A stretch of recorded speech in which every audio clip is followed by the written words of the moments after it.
엄마, 많이 아파요? 괜찮아. 안 되겠어요. 은하야, 내 옷을 왜 찢니? 다른 옷도 없는데.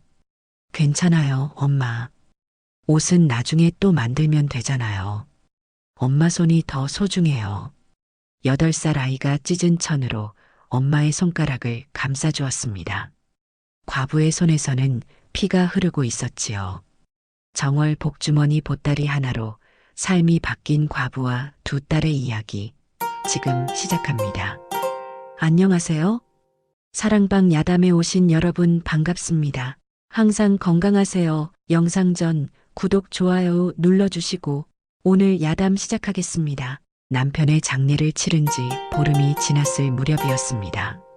상복도 제대로 벗기 전에 정월 바람이 매섭게 불어왔지요. 35 과부의 집은 마을 끝자락 언덕배기에 있었습니다. 처마 끝에는 고드름이 길게 늘어져 있었고 마당에는 무릎까지 눈이 쌓여 있었지요. 방 안에서는 8살 은하와 6살 은비가 서로를 껴안고 떨고 있었습니다. 아이들의 입술은 파랗게 질려 있었지요. 엄마, 춥다. 은비가 떨리는 목소리로 말했습니다. 과부는 아궁이를 들여다보았습니다. 장작은 사흘 전에 바닥이 났고 쌀독도 비어 있었지요.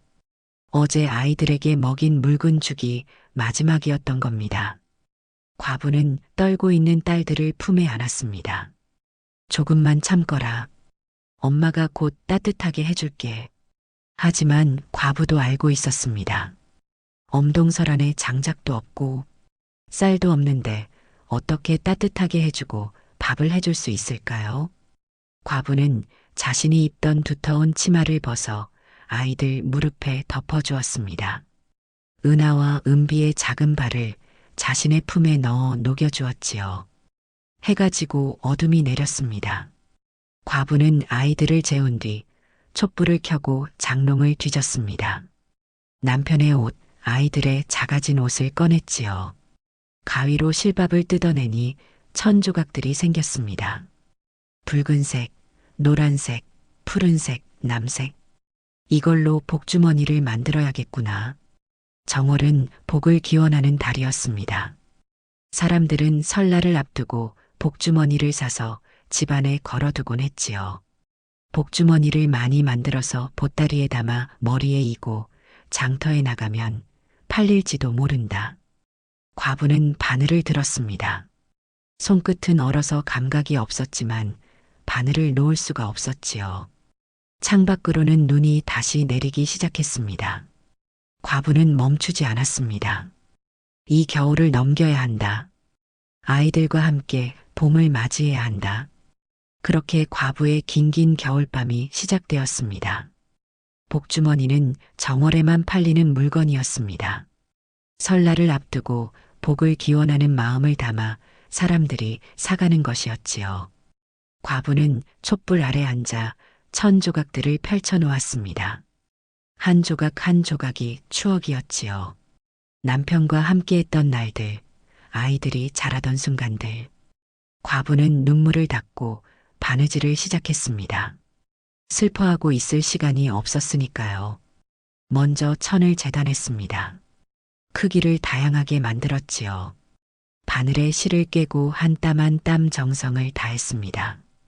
그리고는 술을 놓기 시작했습니다. 매화 한 송이, 국화 한 송이, 나비 한 마리. 손끝에서 꽃이 피어나고 나비가 날았지요. 침선 솜씨가 있었던 과부였습니다. 어릴 적 어머니에게 배운 솜씨였지요. 그 솜씨가 이제 아이들을 살릴 수 있을 거라 생각했습니다. 밤새도록 바늘을 놓았습니다. 손끝이 얼어서 감각이 없어졌지만 일어설 수 없었지요. 한 개라도 더 만들어야 했으니까요. 동이틀 무렵 복주머니 10개가 완성되었습니다. 이 복주머니들로 올겨울을 버텨야 한다. 하지만 10개로는 부족했습니다. 보따리를 가득 채워야 머리에 이고 갈만했지요. 그날부터 과부는 밤낮으로 복주머니를 만들었습니다. 사흘이 지나자 20이 되었고 닷새가 지나자 30개가 넘었지요. 크기도 다양하게, 색깔도 다양하게, 수놓는 무늬도 모두 다르게 만들었습니다. 일주일이 지나자 보따리를 꾸릴 만큼 복주머니가 모였습니다. 35개였지요. 과부는 아이들을 불러 보였습니다. 은하야, 은비야. 이것들을 장터에 내다 팔면 우리 밥 먹고 살 수 있단다.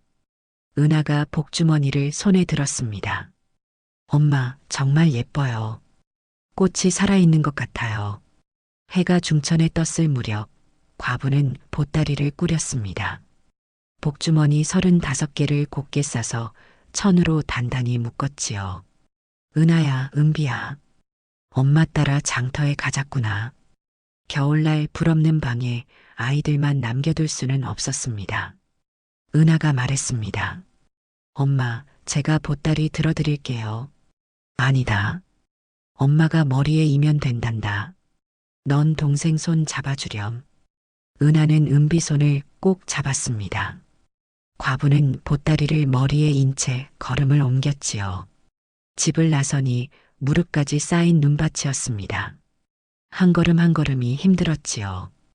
은비가 자꾸 발을 헛디뎠습니다. 신발이 낡아서 눈이 스며들었던 겁니다. 작은 발이 얼어 빨갛게 부어올랐지요. 과부는 보따리를 머리에서 내려 옆에 두고 은비를 업었습니다. 엄마, 괜찮아요. 제가 걸을 수 있어요. 아니다. 엄마가 업고 가마. 과부는 은비를 등에 업고 보따리를 다시 머리에 이었습니다. 은하는 엄마 치마폭을 붙들고 걸었지요. 장터까지는 한식경이 넘는 길이었습니다. 눈 쌓인 비탈길을 오르고 얼어붙은 개울을 건너야 했습니다. 해가 서쪽으로 기울 무렵 드디어 장터가 보였습니다. 과부는 장터 한쪽 구석에 자리를 잡았습니다. 보따리를 풀어 복주머니들을 하나하나 눈 위에 펼쳐 놓았지요. 빨간 복주머니, 노란 복주머니, 파란 복주머니가 하얀 눈 위에 놓이니 제법 눈에 띄었습니다. 복주머니 사세요. 정성껏 수놓은 복주머니입니다. 목소리가 떨렸습니다. 처음 해보는 장사였으니까요. 사람들이 지나갔습니다. 몇몇이 발을 멈추고 복주머니를 들여다보았지만 곧 고개를 저으며 돌아섰지요. 해가 지고 저녁 무렵이 되었습니다. 하지만 복주머니는 한 개도 팔리지 않았습니다. 은하와 은비는 엄마 옆에 쪼그리고 앉아 손을 비비며 입김을 불었습니다. 과부의 마음은 점점 무거워졌습니다. 팔리지 않으면 어쩌지? 해가 완전히 지고 어둠이 내렸습니다. 장터에 횃불을 밝히는 사람들이 하나둘 생겨났지요. 하지만 과부에게는 횃불도 없었습니다. 그냥 어둠 속에 앉아 있을 수밖에 없었지요. 엄마, 은비가 작은 목소리로 불렀습니다. 과부가 돌아보니 은비가 두 손으로 배를 움켜쥐고 있었습니다. 6살 아이가 배고프다는 말도 제대로 못하고 그저 배만 쥐고 있는 모습이었지요. 과부의 가슴이 찢어지는 것 같았습니다. 은하가 아무 말 없이 동생의 작은 손을 자기 손으로 감싸쥐었습니다. 그러고는 동생 귀에 대고 속삭였지요. 은비야, 조금만 참자. 곧 집에 가서 밥 먹을 거야. 하지만 은하도 알고 있었습니다. 집에 가도 먹을 것이 없다는 걸. 그때였습니다. 이 복주머니 얼마요? 한 아낙네가 다가와 복주머니 하나를 집어들었습니다. 이것은 엽전 새잎입니다. 아낙네는 횃불빛에 복주머니를 비춰보았습니다. 수는 곱게 놓았네. 하지만 너무 비싸. 2잎 해주면 사지. 과부는 망설였습니다. 하루 종일 한 개도 못 팔았는데 이마저 놓치면 어쩌나 싶었지요. 알겠습니다. 2잎 해드리겠습니다. 첫 복주머니가 팔렸습니다. 집에 돌아온 과부는 엽전 2잎으로 밀가루 한 줌을 사서 수제비를 끓였습니다. 은하야, 은비야. 일어나서 이거 먹어라. 아이들은 수제비를 후루룩 먹었습니다. 엄마는 안 먹어요? 엄마는 배부르다. 너희들 많이 먹어라. 그날 밤 과부는 생각했습니다. 내일은 값을 낮춰서 팔아야겠다. 이렇게라도 버텨야 한다. 이튿날도 과부는 보따리를 머리에 이고 장터로 나갔습니다. 이번에는 해 뜨기 전에 집을 나섰지요. 좋은 자리를 잡으려는 생각이었습니다. 복주머니들을 펼쳐놓고 값을 낮춰 불렀습니다. 복주머니 사세요. 큰 것은 엽전 2입, 작은 것은 1입입니다. 해가 떠오르자 사람들이 모여들기 시작했습니다. 설날이 며칠 남지 않아서 복주머니를 사려는 사람들이 많았지요. 오전에 복주머니 3개가 팔렸습니다. 과부의 가슴이 두근거렸지요. 팔리고 있었습니다.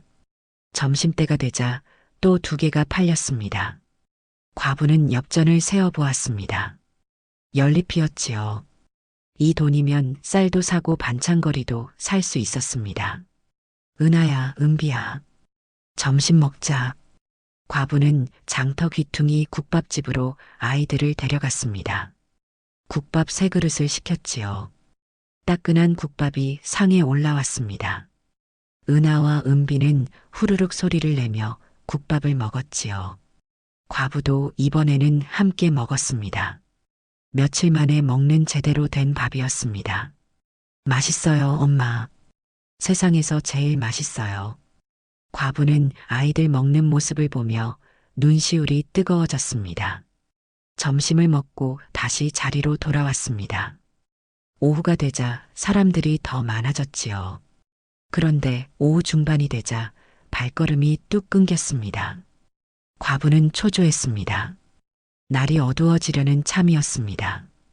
과부는 이제 그만 일어서려고 했지요. 남은 복주머니를 보따리에 담기 시작했습니다. 그때였습니다. 비단옷을 곱게 차려입은 한 부인이 발걸음을 멈췄습니다.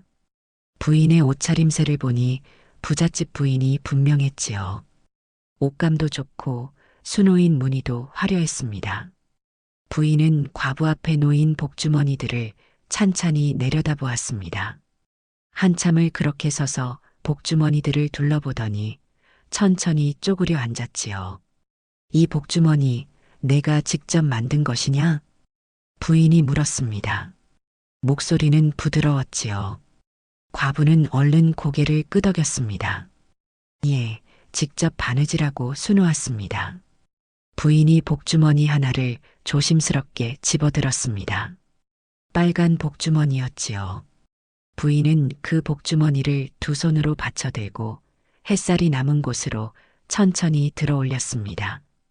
복주머니에 수놓인 매와 문양이 석양빛을 받아 환하게 빛났습니다. 부인은 한참 동안 말없이 그 매화를 들여다보았습니다. 손끝으로 매화 꽃잎 하나하나를 천천히 쓸어보았지요. 이 매화를 보거라. 부인이 작은 목소리로 중얼거렸습니다. 꽃잎이 5개인데 5개가 모두 다르게 놓여 있구나. 이 꽃잎은 활짝 피었고 저 꽃잎은 아직 반쯤만 펴졌어. 꽃술까지 하나하나 다 놓았네. 부인은 매화 가지를 따라 손가락을 움직였습니다. 가지의 굽은 모습까지. 마치 바람이 불어서 이쪽으로 휘어진 것처럼 자연스럽구나. 부인이 복주머니를 내려놓고 다른 것을 집어들었습니다. 노란 복주머니였지요. 국화가 수놓여 있었습니다. 이건 국화로군. 부인이 국화를 자세히 들여다보았습니다. 꽃잎을 이렇게 겹겹이 놓다니. 하나, 둘, 셋. 꽃잎이 20개가 넘는구나. 이 작은 복주머니에 20개가 넘는 꽃잎을 한 땀 한 땀 다 놓았단 말이냐? 부인의 목소리에는 감탄이 묻어났습니다. 과부는 조심스럽게 대답했습니다. 예. 국화는 꽃잎이 많아야 탐스러워 보여서. 내 말이 맞다. 국화는 원래 꽃잎이 많은 꽃이지. 그런데 이렇게 작은 복주머니에 그 많은 꽃잎을 다 표현하다니. 부인은 고개를 천천히 저으며 감탄했습니다. 부인이 3번째 복주머니를 집어들었습니다. 분홍빛 복주머니에는 모란이 수놓여 있었지요. 모란은 어찌 이리 탐스럽게 놓았느냐. 부인이 모란을 손바닥 위에 올려놓고 들여다보았습니다. 꽃잎 하나하나에 그림자까지 넣었구나. 이 부분은 진한 분홍색으로, 저 부분은 연한 분홍색으로. 그래서 꽃잎이 겹쳐진 것처럼 보이는구나. 예. 모란은 꽃잎이 겹쳐져야 화려해 보여서. 화려하다? 정말 화려해. 마치 살아있는 모란을 보는 것 같구나. 부인은 네 번째 복주머니를 집어들었습니다. 나비가 수놓인 파란 복주머니였지요. 부인이 그 복주머니를 보는 순간 작은 탄성을 냈습니다. 어머나, 나비가 날개를 활짝 펴고 날아가는 모습이었습니다. 나비의 날개에는 여러 색실이 섞여 화려한 무늬를 이루고 있었지요. 이 나비를 보거라. 날개의 무늬가 얼마나 정교한지. 노란색, 파란색, 빨간색이 다 들어갔구나. 이 작은 날개에 이렇게 많은 색을 넣다니. 부인이 나비의 더듬이 부분을 자세히 들여다보았습니다. 더듬이도 놓았구나. 이렇게 가는 실로 더듬이를 표현하다니. 실아놀로 놓은 거지? 예. 더듬이는 가늘어야 해서 실아놀로 놓았습니다. 부인은 복주머니를 무릎 위에 내려놓고 과부를 똑바로 쳐다보았습니다. 수 놓는 솜씨가 보통이 아니구나. 부인의 목소리가 진지해졌습니다. 이건 침선 배운 사람 손이야. 그냥 바느질 할 줄 아는 정도가 아니라 제대로 침선을 배운 사람의 솜씨다. 내가 어디서 배웠느냐? 과부는 조심스럽게 대답했습니다. 어릴 적에 어머니에게 배웠습니다. 어머니가 솜씨가 좋으셨나 보구나. 그 솜씨를 너한테 다 물려주셨네. 부인이 다시 복주머니들을 하나하나 들여다보았습니다. 매화, 국화, 모란, 나비. 모두 다른 무늬로 놓았구나. 하나하나가 다 다르네. 예. 같은 복주머니를 만들고 싶지 않아서요. 부인이 고개를 끄덕였습니다. 그래, 그게 맞다. 복주머니는 복을 담는 그릇인데 복도 사람마다 다르지 않겠느냐. 같은 복주머니에 같은 복을 담을 수는 없는 법이지. 부인이 복주머니들을 다시 살펴보았습니다. 이 복주머니들 다 얼마냐? 과부는 조심스럽게 대답했습니다. 큰 것은 2잎, 작은 것은 1잎입니다. 부인이 잠시 생각하더니 고개를 저었습니다. 값이 너무 싸구나. 과부는 깜짝 놀랐습니다. 싸다니요? 이 정도 솜씨면 배는 받아야지. 큰 것은 넉잎, 작은 것은 2잎은 받아도 되겠다. 아, 아닙니다. 2잎이면 됩니다. 과부가 황급히 말했습니다. 부인이 오히려 값을 올려주다니. 아니다. 부인의 목소리가 단호했습니다. 좋은 물건은 그 값어치를 받아야 한다. 값을 너무 싸게 부르면 사람들이 물건을 천하게 본다. 너는 이 복주머니를 만드는데 며칠을 들였느냐? 일주일쯤. 일주일 동안 밤낮으로 바느질을 했겠구나. 그 정성을 엽전 2잎에 파는 게 말이 되느냐? 부인이 복주머니를 다시 들어보였습니다. 이 매화 하나를 놓는 데만 1식경은 걸렸을 게다. 국화는 더 오래 걸렸을 테고 내 정성이 이 안에 다 들어가 있는데 그 정성을 엽전 2잎에 주는 건 내 정성을 천하게 여기는 거야. 과부의 눈시울이 뜨거워졌습니다. 자신의 정성을 알아봐주는 사람이 있다니. 부인은 복주머니 5개를 골랐습니다. 매화 복주머니, 국화 복주머니, 모란 복주머니, 나비 복주머니, 그리고 학이 수놓인 복주머니까지. 이것들 주거라. 큰 것 3개, 작은 것 2개니까. 부인이 품에서 엽전을 꺼냈습니다. 1, 2, 3. 연잎을 세어 과부 손에 쥐어주었습니다. 과부는 손이 떨렸습니다. 값으로 치면 7잎이면 될 것을 10잎이나 주다니. 너무 많이 주십니다. 7잎만 받겠습니다. 과부가 엽전 샌잎을 돌려주려 했습니다. 하지만 부인은 과부의 손을 감싸주며 막았지요. 아니다. 받아라. 이 정도 솜씨면 그 값어치를 한다. 부인이 과부의 손을 꼭 쥐고 말했습니다. 다음에 복주머니 또 만들거든 우리 집으로 가지고 오너라. 내가 아름아름 사줄 사람들을 소개해 줄 테니. 부인은 집 위치를 자세히 알려주었습니다. 동네 어기 큰 기와집이고 대문에 붉은 등이 걸려 있다고 했지요. 복주머니는 복을 담는 그릇이야. 부인이 복주머니를 품에 안으며 말했습니다. 그런데 내 복주머니에는 진짜 복이 담겨 있는 것 같구나. 정성이 느껴진다. 이 복주머니를 받는 사람에게 진짜 복이 올 것 같아. 왜냐하면 내가 이 안에 내 진심을 다 담았으니까. 부인은 복주머니들을 소중히 품에 안고 갔습니다. 과부는 그 자리에 멍하니 서 있었지요. 손에 쥔 엽전 연잎이 믿기지 않았습니다. 은하가 엄마 치마를 잡아당기며 말했습니다. 엄마, 복주머니 많이 팔렸어요. 그 부인이 엄마 솜씨 알아봤어요. 엄마 정말 대단해요. 은비도 뛰며 기뻐했습니다. 엄마가 최고예요. 우리 엄마가 세상에서 제일 대단해요. 과부는 그제야 정신을 차리고 아이들을 꼭 안아주었습니다. 엄마, 배고파요. 은비가 말했습니다. 과부는 웃으며 말했지요. 그래, 저녁 먹자. 오늘은 엄마도 함께 배불리 먹자. 새 모녀는 따뜻한 저녁을 먹었습니다. 과부는 아이들 먹는 모습을 보며 생각했습니다. 내일은 복주머니를 더 많이 만들어야겠다. 저 부인 댁에도 가봐야겠다.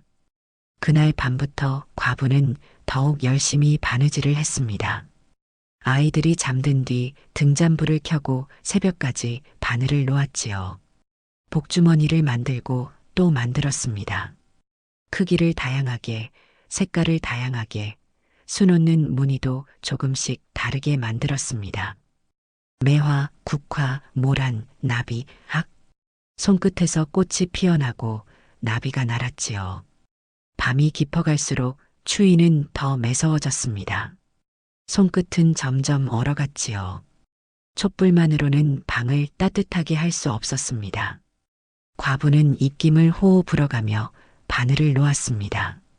손을 비비고 입김을 불고 다시 바늘을 들었지요. 그러던 어느 날 밤이었습니다. 과부는 복숭아꽃을 수놓고 있었습니다. 연분홍빛 복숭아꽃이 바람에 흩날리는 모습을 표현하고 싶었지요. 바늘을 천에 찔러 넣고 뒤로 빼내는 순간이었습니다. 앗! 과부가 작은 비명을 질렀습니다. 바늘이 손가락 끝을 깊이 찔렀던 겁니다. 급하게 바늘을 빼내려다가 손가락을 찔러버린 것이었지요. 손가락에서 붉은 피가 배어나왔습니다. 촛불에 손가락을 비춰보니 피가 계속 흘러내렸습니다. 아! 과부는 재빨리 옆에 있던 천으로 손가락을 감쌌습니다. 하지만 피는 천을 적시며 계속 배어나왔지요. 피가 복주머니에 묻으면 안 되었습니다. 과부는 복주머니를 조심스럽게 옆으로 치웠습니다. 손가락이 욱신거렸습니다. 바늘이 깊이 들어갔던 모양이었지요. 아파도 참아야 한다. 과부는 생각했습니다. 내일 부인 댁에 가려면 오늘 밤에 이걸 다 만들어야 한다. 멈출 수 없어. 과부는 천으로 손가락을 꽁꽁 감았습니다. 피가 배어나오지 않도록 세게 조였지요. 그리고 다시 바늘을 들었습니다. 손가락이 쑤셨지만 과부는 멈출 수가 없었습니다. 아이들 배고픈 얼굴이 눈에 밟혔으니까요. 바늘을 천에 찔러 넣었습니다. 손가락에서 통증이 퍼져왔지만 이를 악물고 참았지요. 한 땀, 또 한 땀. 복숭아꽃 꽃잎이 하나씩 완성되어 갔습니다. 그런데 천을 보니 붉은 점이 하나 묻어 있었습니다. 피였습니다. 아! 과부는 재빨리 피를 닦아냈습니다. 다행히 크게 번지지는 않았지요. 하지만 흐릿하게 자국이 남았습니다. 이 복주머니는 내가 써야겠구나. 과부는 한숨을 쉬었습니다. 피가 묻은 복주머니는 팔 수 없었으니까요. 그때였습니다. 엄마 아파요?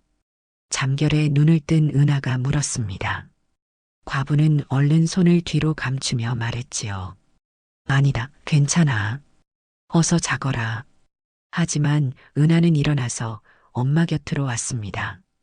엄마가 감춘 손을 조심스럽게 잡았지요. 천에 피가 배어 있는 게 보였습니다. 붉은 피가 천을 적시고 있었지요. 엄마 손에서 피나요. 은하가 엄마 손가락을 보더니 눈물이 글썽했습니다. 8살 아이였지만 엄마가 얼마나 힘들게 일하는지 알고 있었던 겁니다. 밤마다 잠도 안 자고 바느질하는 엄마. 손이 얼어도 허리가 아파도 멈추지 않는 엄마. 엄마, 많이 아프시죠? 은하의 목소리가 떨렸습니다. 바늘에 찔리면 아픈 거 저도 알아요. 제가 바느질하다가 찔렸을 때 얼마나 아팠는지. 은하의 눈에서 눈물이 떨어졌습니다. 과부는 딸의 눈물을 닦아주었지요. 괜찮단다. 금방 나을 거야. 안 괜찮아요. 은하가 고개를 저었습니다. 피가 이렇게 많이 나는데 어떻게 괜찮아요? 엄마, 손 많이 아프시죠? 은하는 엄마 손을 자기 손으로 감싸쥐었습니다. 따뜻하게 감싸쥐었지요. 그리고는 자기가 입고 있던 저고리를 내려다보았습니다.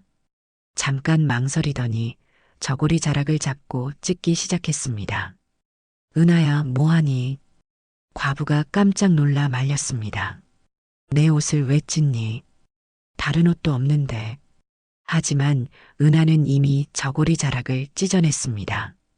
그러고는 그 천으로 엄마 손가락을 조심스럽게 감싸주었지요. 괜찮아요, 엄마. 은하가 말했습니다. 옷은 나중에 또 만들면 되잖아요. 엄마 손이 더 소중해요. 엄마 손이 없으면 복주머니도 못 만들잖아요. 우리도 밥 못 먹고요. 은하는 천을 엄마 손가락에 단단히 감았습니다. 피가 더 이상 배어나오지 않도록 꼭 조였지요. 과부의 눈에서 눈물이 떨어졌습니다. 8살 아이가 이렇게 의젓할 수 있다니. 자기 옷을 찢어서 엄마 손을 감싸주다니. 은하가 말을 이었습니다. 엄마, 저도 도와드릴게요. 은하의 목소리는 진지했습니다. 복주머니 만드는 거 가르쳐 주세요. 엄마 혼자 하시면 너무 힘드세요. 밤마다 잠도 안 주무시고 일하시잖아요. 손도 다치시고. 은하가 엄마 손을 꼭 잡았습니다. 저도 도울 수 있어요. 제발 가르쳐 주세요. 저는 이제 8살이에요. 동생도 챙기고 엄마 일도 도울 수 있어요. 과부는 딸을 꼭 안아주었습니다. 가슴이 뭉클했지요. 그럼 쉬운 일부터 해보자꾸나. 과부는 은하를 무릎 앞에 앉히고 실을 꼬는 법을 가르쳐 주었습니다. 실을 2가닥 함께 꼬는 거야. 이렇게 천천히 꼬면 돼. 너무 세게 하면 실이 끊어지니까 조심해야 해. 은하는 서툴렀지만 열심히 했습니다. 처음에는 실이 자꾸 풀렸습니다. 꼬임이 고르지 않았지요. 하지만 은하는 포기하지 않았습니다. 이렇게 하는 거 맞죠, 엄마? 그래, 잘하고 있어. 조금만 더 천천히 하면 돼. 몇 번을 하다 보니 은하의 손놀림이 제법 능숙해졌습니다. 실이 반듯하게 꼬였지요. 엄마, 이렇게요? 그래, 잘했다. 우리 은하 손재주가 정말 좋구나. 과부는 은하를 칭찬하며 솜을 뭉치는 법도 가르쳐 주었습니다. 복주머니 안에 넣을 솜을 동그랗게 뭉치는 거야. 이렇게 동그랗게 뭉쳐야 복주머니가 통통하게 나온단다. 은하는 작은 손으로 솜을 뭉쳤습니다. 처음에는 울퉁불퉁했습니다. 한쪽은 크고 한쪽은 작았지요. 하지만 몇 번 하다 보니 점점 둥글게 만들 수 있게 되었습니다. 엄마, 이 정도면 되나요? 그래, 완벽해. 이제 이 솜을 복주머니 안에 넣으면 되는 거야. 얼마 뒤 동생 은비도 잠에서 깨어났습니다. 언니 뭐해? 은비가 눈을 비비며 물었습니다. 엄마 도와드리는 거야. 복주머니 만드는 거. 은비도 같이 할래? 은비도 고개를 끄덕였습니다. 6살 은비에게는 천 조각들을 색깔별로 정리하는 일을 시켰지요. 빨간색은 여기, 노란색은 여기, 파란색은 여기에 놓는 거야. 과부가 은비에게 알려주었습니다. 은비는 천 조각들을 열심히 정리했습니다. 작은 손으로 천을 하나하나 집어서 색깔별로 나누어 놓았지요. 엄마, 이렇게요? 그래, 잘했어. 우리 은비도 대단하네. 그렇게 모녀 셋이 함께 밤을 지새우며 복주머니를 만들었습니다. 등잔불 아래서 엄마는 바느질을 하고 은하는 실을 꼬고 솜을 뭉치고 은비는 천을 정리했지요. 엄마, 이 빨간 천 정말 예뻐요. 은비가 빨간 천 조각을 들고 말했습니다. 그래, 그 천으로 복주머니 만들면 예쁠 거야. 은비가 골라준 천으로 만들면 더 예쁜 복주머니가 될 거야. 진짜요? 제가 고른 천으로요? 그럼 진짜지. 은비가 고른 천이 제일 예쁜 천이야. 은비는 기뻐하며 다른 천 조각들도 열심히 정리했습니다. 엄마, 제가 실 다 꼬았어요. 이거 쓰세요. 은하가 반듯하게 꼰 실을 엄마에게 건넸습니다. 잘했다. 우리 은하. 참 반듯하게 꼬았구나. 엄마가 꼰 것보다 더 예쁘네. 과부는 딸들이 준 실과 솜과 천으로 복주머니를 만들었습니다. 딸들과 함께 일하니 외롭지 않았지요. 손은 아팠지만 마음은 따뜻했습니다. 엄마, 우리 셋이서 하니까 빨리 되는 것 같아요. 은하가 말했습니다. 그래, 우리 셋이 함께하면 무엇이든 할 수 있단다. 동이틀 무렵 복주머니 20개가 완성되었습니다. 과부는 아이들을 안아주었습니다. 고맙다, 은하야, 은비야. 너희들 덕분에 엄마가 힘이 난다. 우리 셋이 함께 만들었으니 이 복주머니들에는 우리 가족의 마음이 담겼구나. 며칠이 지나자 보따리는 다시 가득 찼습니다. 복주머니가 50개나 되었지요. 과부는 보따리를 머리에 이고 장터로 향했습니다. 장터에 도착해서 복주머니를 펼쳐놓으니 사람들이 모여들었습니다. 이거 지난번에 샀던 집 아닌가? 맞아. 복주머니 정말 예쁘던데. 입소문이 퍼진 것이었습니다. 한 아주머니가 다가와 말했습니다. 저번에 복주머니 샀는데요. 그 뒤로 아들이 장사해서 큰 돈을 벌었어요. 복주머니 덕분인 것 같아요. 오늘은 며느리 줄 것까지 3개 살게요. 그날은 복주머니가 10개나 팔렸습니다. 이튿날은 15개가 팔렸고 그 다음 날은 20개가 팔렸습니다. 정월 대보름이 지날 무렵이었습니다. 과부의 손에는 제법 돈이 모였지요.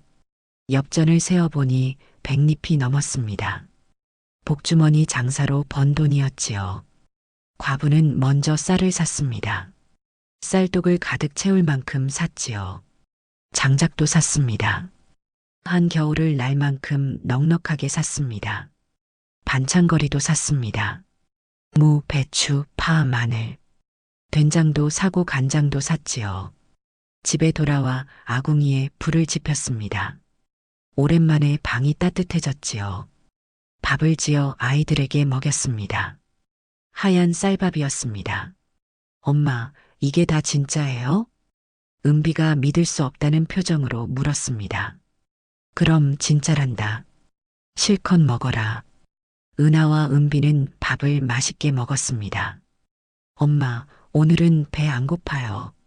배가 이렇게 부른 건 처음이에요. 며칠 뒤 어느 날 저녁이었습니다. 과부는 아이들을 불러 앉혔습니다. 품에서 천꾸러미를 꺼내 보였지요. 은하야, 은비야. 엄마가 너희들 옷을 지어줄 거란다. 아이들의 눈이 휘둥그레졌습니다. 진짜요, 엄마? 우리 운요? 그럼 진짜란다. 우리 딸들 새 옷 입어야지. 은하와 은비가 입고 있는 옷은 모두 해지고 낡은 것뿐이었습니다. 기운자리가 여러 군데였고 소매는 다 닳아 구멍이 났었지요. 색깔은 무슨 색이 좋겠느냐? 저는 분홍색이요. 은하가 말했습니다. 저는 연두색이요. 봄 색깔 같아서 좋아요. 은비가 말했습니다. 그럼 은하는 분홍 저고리에 다홍 치마, 은비는 연두 저고리에 노란 치마를 지어주마. 과부는 먼저 은하의 치수를 쟀습니다. 천을 펼쳐놓고 은하를 세웠지요. 팔 벌려보거라. 쭉 펴서 은하가 팔을 벌렸습니다. 과부는 천으로 은하의 어깨 너비를 쟀습니다. 한 뼘, 한 뼘 반. 과부는 천에 표시를 했지요. 팔 길이도 쟀습니다. 어깨부터 손목까지 천으로 재어 표시했습니다. 은하야, 가만히 서 있어야 한다. 움직이면 치수가 안 맞아. 네, 엄마. 가만히 서 있을게요. 과부는 허리 둘레도 쟀습니다. 치마 길이도 쟀지요. 발목까지 내려오는 치마를 만들려면 이만큼.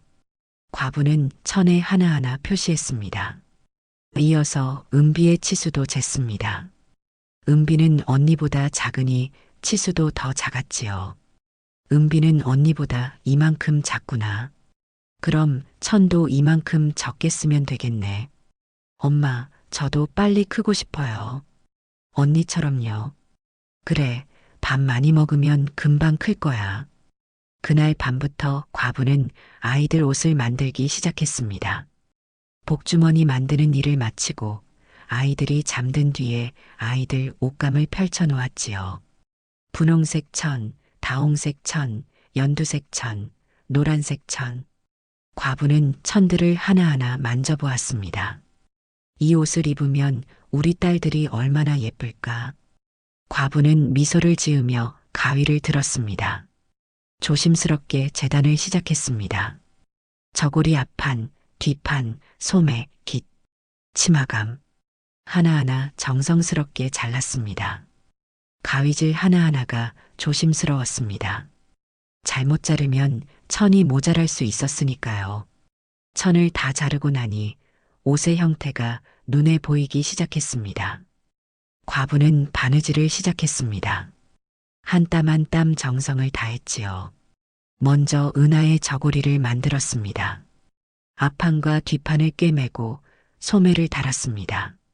바느질을 하면서 과부는 은하를 생각했습니다. 우리 은하, 8살밖에 안 됐는데 엄마 일을 도와주려고 자기 옷을 찢었지. 그 착한 마음을 어찌 다 갚을 수 있을까? 과부는 한 땀 한 땀 더욱 정성스럽게 바느질했습니다. 깃을 달고 하얀 동정을 달았지요. 동정은 깨끗한 하얀 무명으로 달았습니다. 고름도 만들었습니다. 고름을 예쁘게 만들어야 저고리가 멋스러워 보이니까요. 은하 치마도 만들었습니다.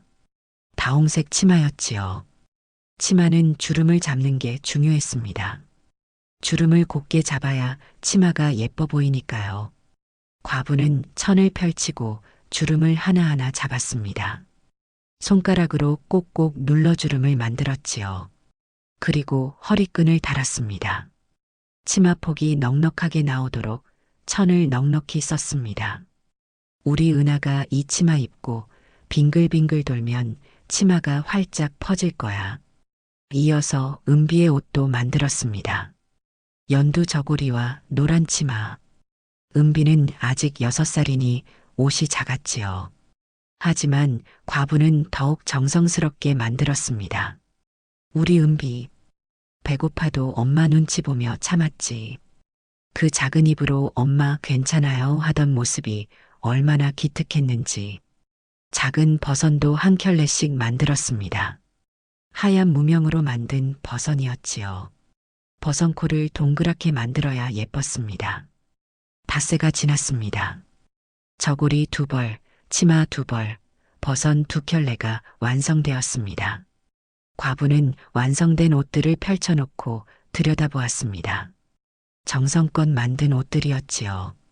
바느질도 곱게 되어 있었고 색깔도 예뻤습니다. 내일 아침에 아이들한테 입혀야지. 얼마나 좋아할까.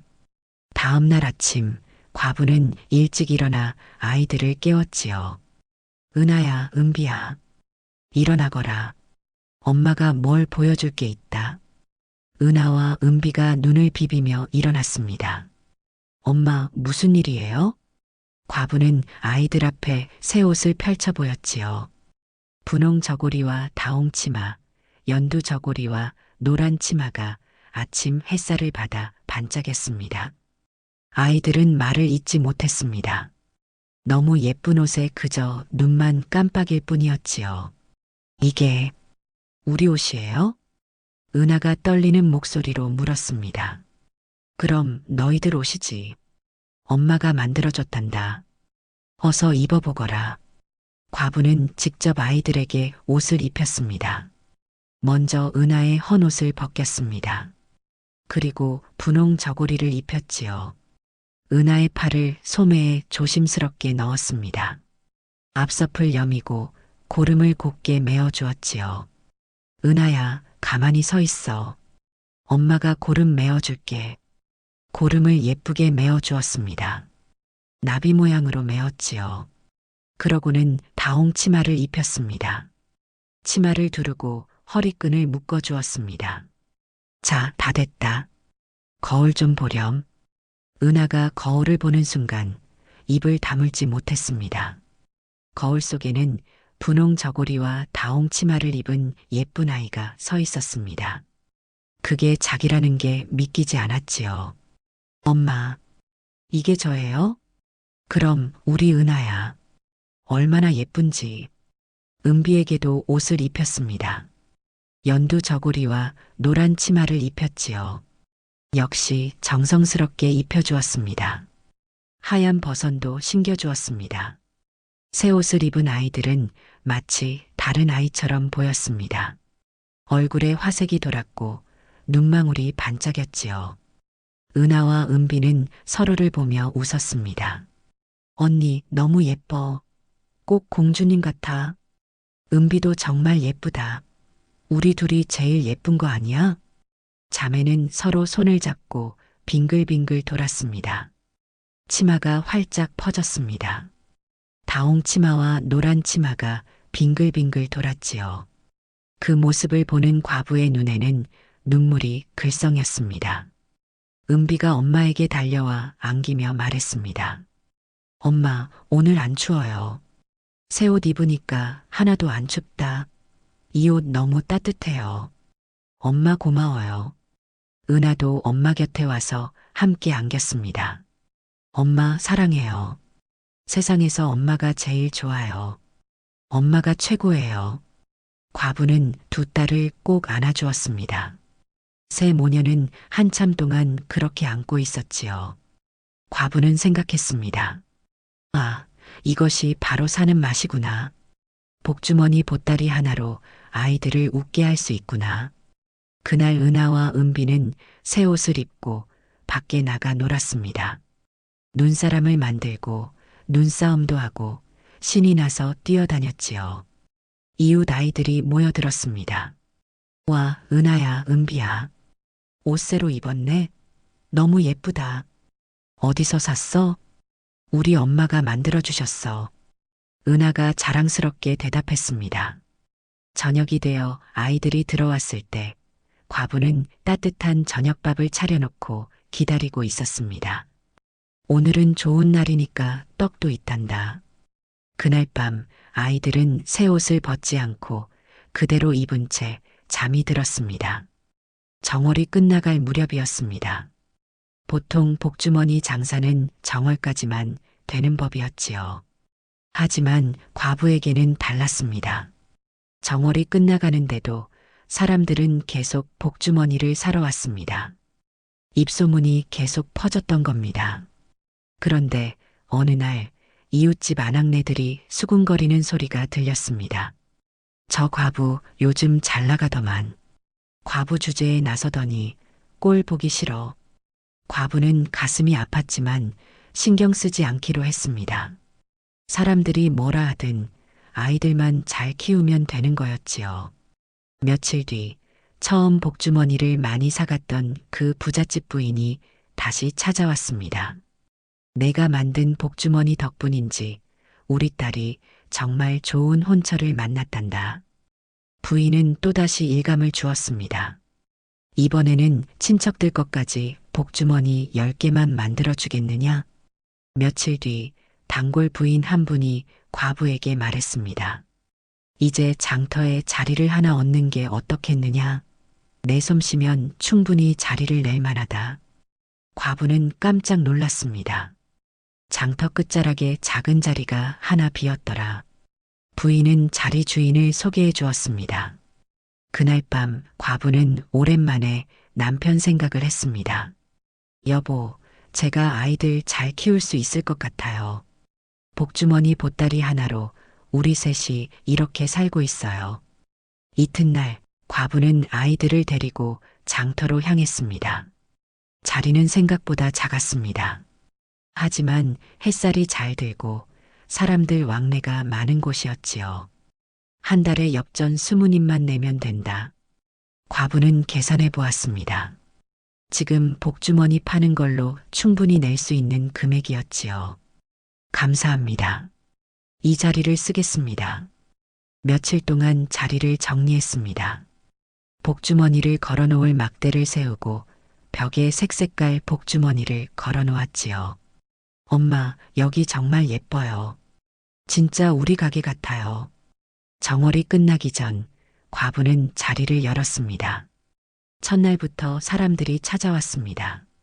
여기가 그 복주머니 잘 만드는 집이구먼. 손님들이 하나둘 들어왔고 복주머니가 팔려나갔습니다. 저녁이 되어 자리를 정리할 때 과부는 하루 번 돈을 세어 보았습니다. 엽전 50립이었지요. 은하야, 은비야. 오늘 저녁은 고기 사 먹자꾸나. 봄이 왔습니다. 2월이 되자 눈은 완전히 녹았고 바람도 따뜻해졌지요. 과부는 여전히 복주머니를 만들었습니다. 정월이 지났지만 사람들은 계속 찾아왔지요.